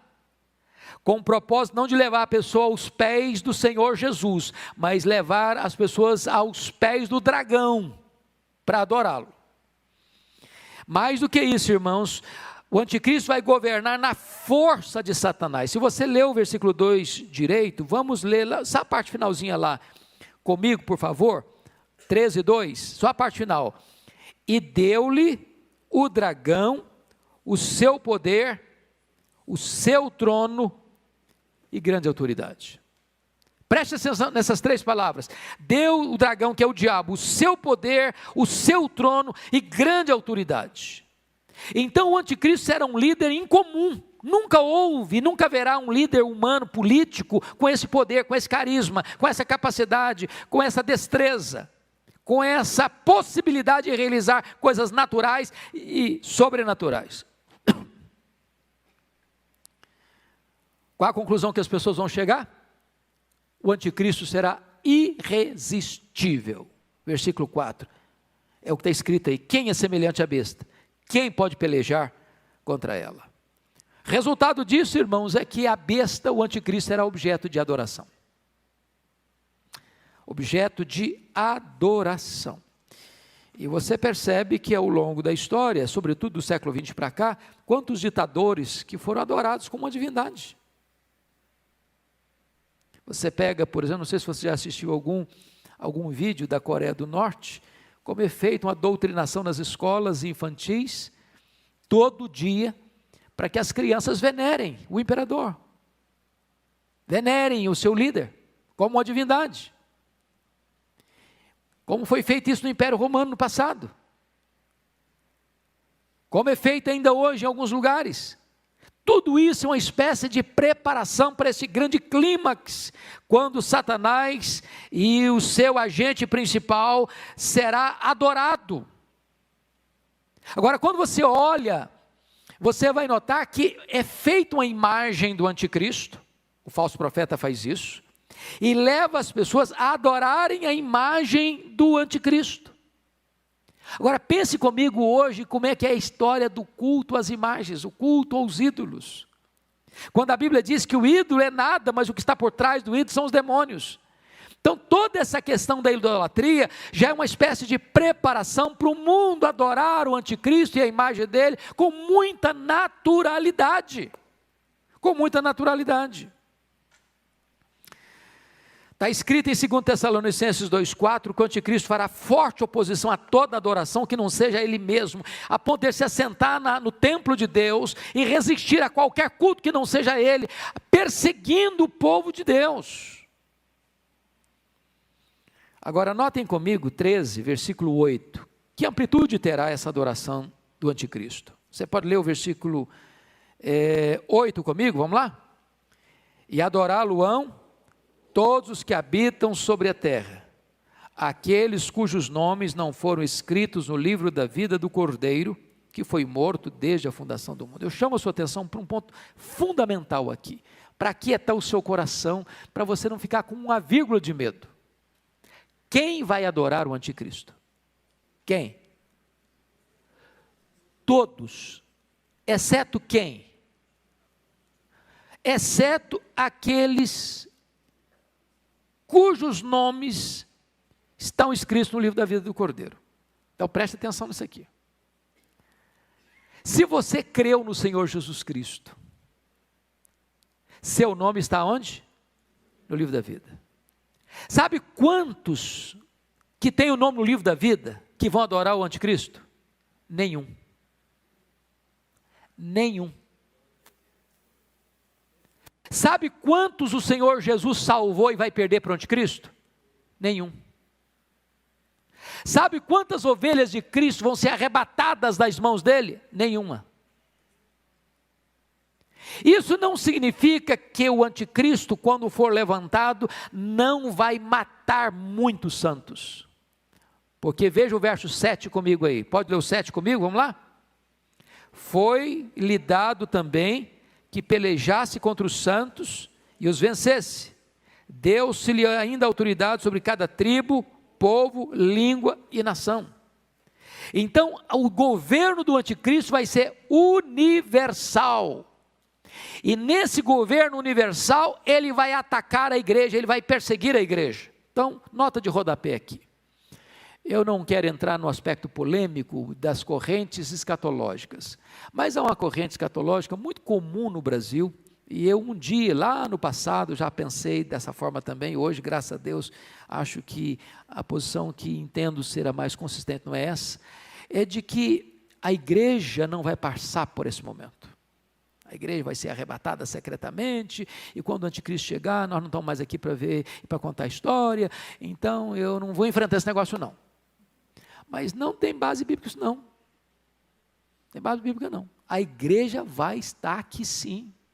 A igreja vai passar pela grande tribulação sim. A igreja sempre foi uma igreja de mártires sim. Os santos aqui são os santos, é a igreja, não temos outro povo, é a igreja. É a igreja. A igreja não será tirada da tribulação, no sentido de não enfrentá-la. A igreja vai ser arrancada do meio da tribulação, porque é no meio dessa grande tribulação que Jesus Cristo vem com grande poder e glória e mata o anticristo com o sopro da sua boca, e os que estiverem mortos ressuscitarão primeiro, e os que estiverem vivos serão transformados e arrebatados para encontrar o Senhor Jesus nos ares, e assim nós estaremos para sempre com o Senhor, e o anticristo e o falso profeta e o dragão lançado no lago do fogo, para ser atormentados por toda a eternidade. Então, meus amados irmãos, vamos olhar agora como este anticristo vai perseguir e se opor abertamente a Deus e à igreja de Cristo. Eu vou ler alguns versículos para vocês perceber isso. Está lá em Daniel 7:25 e outros textos da Bíblia. Está escrito assim: proferirá palavras contra o Altíssimo, contra o Deus dos deuses falará coisas incríveis. Paulo diz que ele se opõe e se levanta contra tudo que se chama Deus, ostentando-se como se fosse o próprio Deus. João declara: e ele abriu a sua boca em blasfêmia contra Deus para lhe difamar o nome. E ainda, este anticristo que nega o Pai e nega o Filho, ele está perseguindo a Deus e perseguindo a igreja de Deus, falando mal de Deus, falando mal da igreja. Se você percebeu comigo, olha aí versículo 6, 13:6, você pode ler? Pode abrir comigo? E abriu a boca em blasfêmias contra Deus, para lhe difamar o nome, e difamar o tabernáculo, a saber, os que habitam no céu. Vamos entender isso aqui. Ele não pode lutar contra Deus, ele não pode lutar contra os crentes que já morreram e foram para o céu. O que é que ele fala? Ele blasfema, fala mal, ele insulta. Os que estão na terra, ele vai lutar contra eles e prevalecer. O que significa prevalecer? É a ideia de que um dia, possivelmente, se nós estivermos vivos nessa geração, vamos ter que enfrentar isso. Ou você nega Jesus, ou eu te mato. Algumas pessoas dizem, pastor, mas eu acho que eu não tenho coragem, não.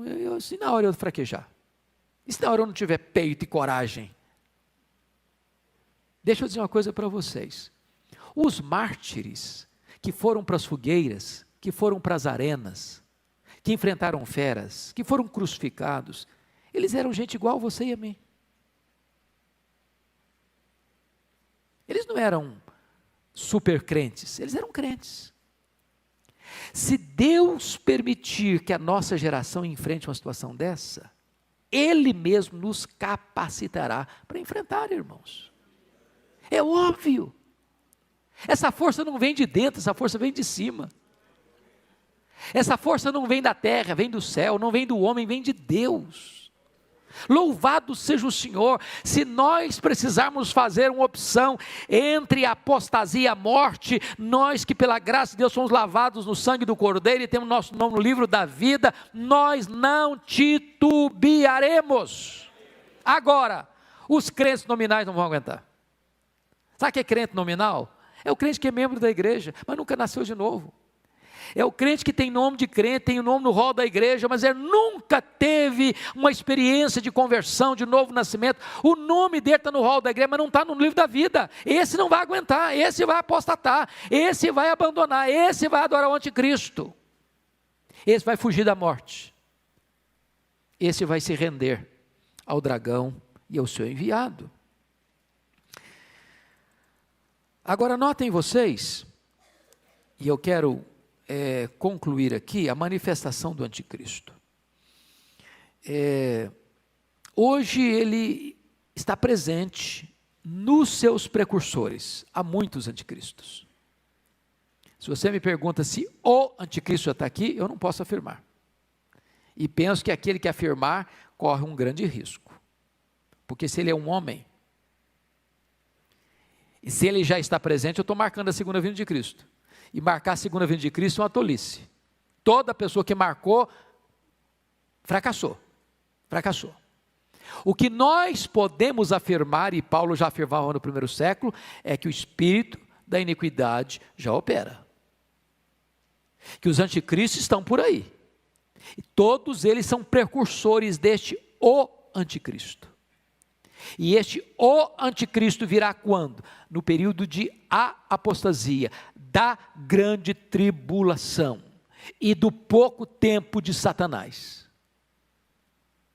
Quando ele se levantar, então de fato será esse tempo de anarquia, de apostasia, sem lei, quando ele vai se apresentar como alguém para reunir tudo e todos à sua volta. Muito bem, qual é o seu número? Está escrito aí, capítulo 13, versículo 18. Eu quero ir para o finalzinho agora. Ora, o seu número é 666. O que significa isso? É claro que ao longo da história muita gente pensou muita coisa sobre esse número. Lá no primeiro século, todo mundo tinha certeza que era o Nero. Depois que o Nero morreu, eles pensaram que o anticristo seria o Nero redivivo. É por isso que quando Domiciano assumiu o governo em 81, ele foi chamado de segundo Nero. Depois, na Idade Média, nos reformadores, nas confissões reformadas do século XVI e XVII, todos pensaram unanimemente que o anticristo era o Papa. E fizeram até algumas análises muito curiosas. porque se você botar vicarius filii em algarismos romanos, dá exatamente 666. Então os reformadores todos disseram, não, o anticristo é o Papa, e eles tinham motivos. Por que eles tinham motivos? Pensem comigo. O papado historicamente começou em 607, com Bonifácio III. Pega comigo que a reforma aconteceu em 1517, certo? Então nós estamos falando aí de praticamente 1000 anos, de apostasia, de desvio da verdade, de opressão à igreja, de massacre aos cristãos. É claro, se você tem 1000 anos nas suas costas, numa liderança dessa forma, talvez você subscrevesse a mesma ideia.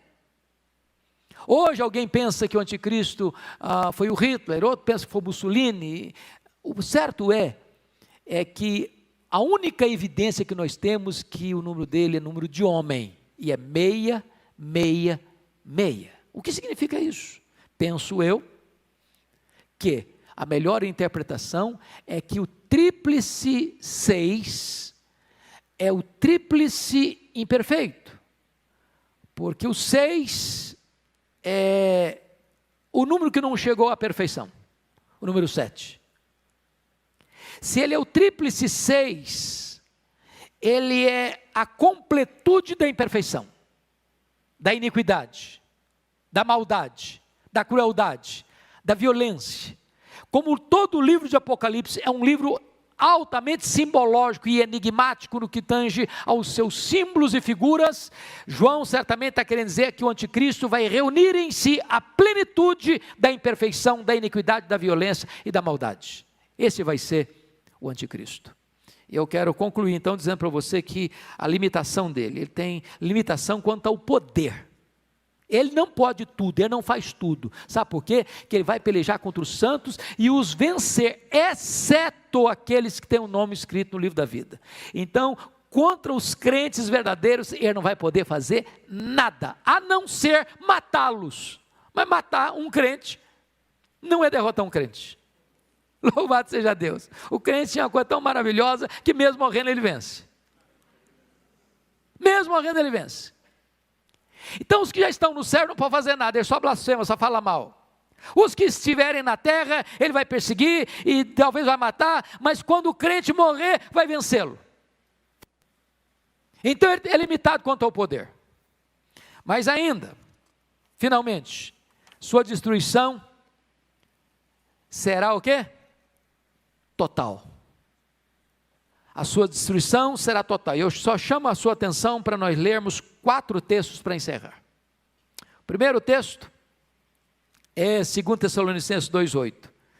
Quando o Senhor Jesus Cristo, com o sopro da sua boca, destruirá o anticristo, ou o homem da iniquidade, pela manifestação da sua vinda. A ideia aqui é de aniquilar, é de destruir, não de desfazer, mas de tirar todo o poder, toda a força, toda a autoridade, todo o domínio e despojá-lo de completa a capacidade dele, dizendo agora você está derrotado, agora você está destruído, agora você está liquidado, agora você vai ser lançado no lago do fogo. É isso que Jesus vai fazer com ele na sua segunda vinda. Segundo texto, que eu gostaria que você pudesse entender, é Daniel 7,26, Jesus vai tirar o domínio do anticristo para o destruir e o consumir até o fim, está escrito lá. O consumir e o destruir até o fim, não é uma vitória parcial, é uma vitória completa. Terceiro, Cristo, 1 Coríntios 15:24, está escrito que Cristo colocará todos os seus inimigos debaixo dos seus pés. Louvado seja Deus. Agora para fechar, vá comigo para Apocalipse capítulo 19, versículo 20. Eu quero que a igreja fique de pé, e nós vamos ler esses 2 últimos versículos de pé, porque é a coroação da vitória da igreja, e a derrota final e completa do diabo e de seus agentes. Louvado seja o Senhor. Apocalipse 19, 20, toda a igreja comigo em voz bem clara e bem eloquente, vamos lá? Apocalipse 19, 20. Mas a besta foi aprisionada, e com ela o falso profeta, que com os sinais feitos diante dela, seduziu aqueles que receberam a marca da besta, e eram os adoradores da sua imagem. Os dois foram lançados vivos dentro do lago do fogo que arde em enxofre. Agora toda a igreja, capítulo 20, versículo 10, vamos lá? O diabo, o sedutor deles, foi lançado para dentro do lago de fogo e enxofre, onde já se encontram não só a besta, como também o falso profeta, e serão atormentados de dia e de noite, pelos séculos dos séculos. Louvado seja o Senhor! Os inimigos da igreja estão derrotados, estão lançados no lago do fogo, e a igreja vai habitar com o Senhor. Não vai ter choro, não vai ter dor, não vai ter luto, não vai ter lágrimas, não vai ter pecado, não vai ter tristeza, e nós estaremos para sempre com o Senhor. Que coisa boa é pertencer ao Senhor Jesus Cristo. Palavra da Verdade, a exposição bíblica com Hernandes Dias Lopes.